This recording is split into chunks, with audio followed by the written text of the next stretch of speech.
నిజంగానే పాలిటిక్స్ కోసం ఏదో కంటి తుడుపుగా పసుపు బోర్డు ఏర్పాటు చేసిన వాళ్ళు కాకపోతే పసుపు బోర్డుతో పాటు ఇమీడియట్గా పసుపుకు మద్దతు ధర 15,000 రూపాయలు ఇవ్వాలని చెప్పి కూడా నేను డిమాండ్ చేస్తా ఉన్నాను. మరి గౌరవ ఎంపీ గారు అనేక మాటలు మాట్లాడారు. ఆయనకు అలవాటే వెకిల్ మాటలు మాట్లాడడం, ఆయనకు అలవాటే బాధ్యత రాహిత్యంగా మాట్లాడడం.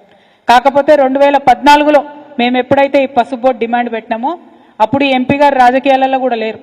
ఆనాడు కాంగ్రెస్ పార్టీలో ఉన్న వారి తండ్రి వెనుక ఉన్నటువంటి బిడ్డగా ఉన్నాడే తప్పితే ఆయన రాజకీయాలలో కూడా లేరు. 2019లో పోటీ చేసినప్పుడు బాండ్ పేపర్ రాసిచ్చి 5 రోజులలో పసుపు బోర్డు తీసుకొస్తామని చెప్పిండ్రు. ఆ తర్వాత ఏం చేసిండ్రు, పసుపు బోర్డు కాదు స్పైసెస్ బోర్డే చాలా బాగుంటుంది అని చెప్పడం జరిగింది. మరి ఈ స్పైసెస్ బోర్డు కూడా ఈ ఎంపీ గారు తీసుకొచ్చిండ్రా? తీసుకురాలే. నేను ఎంపీగా ఉన్నప్పుడు మా ఎమ్మెల్యేలందరం ఒక 5-6 ముఖ్యమంత్రుల దగ్గరికి పోతే ప్రధానమంత్రి గారిని 2 సార్లు కలిస్తే అప్పుడున్నటువంటి కామర్స్ మినిస్టర్ నిర్మలా సీతారామన్ గారిని తర్వాత సురేష్ ప్రభు గారు ఎంటబడితే రీజనల్ పసుపు బోర్డు అనేటటువంటిది మా ప్రభుత్వ హయాంలోనే అన్న మంత్రి గారుగా ఉన్నప్పుడే మనము ఆనాడు ఆర్టీసీ చైర్మన్గా బాజిరెడ్డి గారు ఉన్నప్పుడే ఇక్కడ సపరేట్గా ఒక ప్లేస్ ఇచ్చి హైడ్రాలజీ డిపార్ట్మెంట్ దగ్గర ఒక ప్లేస్ ఇచ్చి దాంట్లో స్పైసెస్ బోర్డుని మనం పెట్టడం జరిగింది.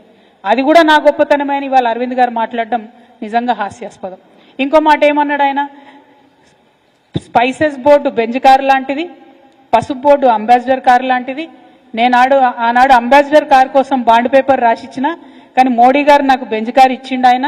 కాబట్టి నిజామాబాద్ జిల్లా ప్రజలందరూ కూడా ఆనందంతో ఉత్సవాలు చేసుకోవాలని ఆనాడు చెప్పారు. మరి అలా పసుపు బోర్డు ఎందుకు ఇచ్చినట్టు? ఒకవేళ ఆల్రెడీ బెంజ్ కారు ఉంటే మళ్ళీ అంబాసిడర్ కారు ఎందుకు ఇచ్చినట్టు? అంటే ఈ వైరుధ్యం ఏంది?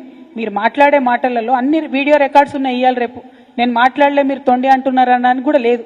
ఆయన ట్విట్టర్లోనే ఆయన ఫేస్బుక్లోనే మొత్తం అన్ని వీడియోస్ కూడా ఉన్నాయి. ఏది అరవింద్ గారు వేస్ట్, పసుపు బోర్డు కాలం అయిపోయింది, పసుపు బోర్డు కాలం చెల్లిపోయింది, పసుపు బోర్డుతో అయ్యేది లేదు పోయేది లేదు కాబట్టే స్పైసెస్ బోర్డు చాలా బాగుందని ఆయన బాకా ఊదిన వీడియోలు అన్నీ కూడా ఉన్నాయి. మరి దాన్ని ఏమంటారు అన్నటువంటిది ఇవాళ బీజేపీ పార్టీ చెప్పాలి. ఎప్పటికప్పుడు ఆనాటి మందమే మాట్లాడి తప్పించుకొని తిరుగుదామంటే ప్రజలు ప్రతి ఒక్క విషయాన్ని గమనిస్తారన్న విషయం రాజకీయాల్లో ఉన్న ప్రతి ఒక్కరం కూడా చూసుకోవాలి. హుందాగా మాట్లాడాలి. మీరు పసుపు బోర్డు తీసుకొచ్చారు, సంతోషం, వెల్కమ్ చేస్తున్నాం. చాలా సంవత్సరాల డిమాండ్, మంచిది, ఇబ్బంది లేదు. కానీ పసుపు బోర్డు ఒక్కటే అంతిమ సొల్యూషన్ కాదు. దీనికి త్రిముఖ వ్యూహం ఉండాలి.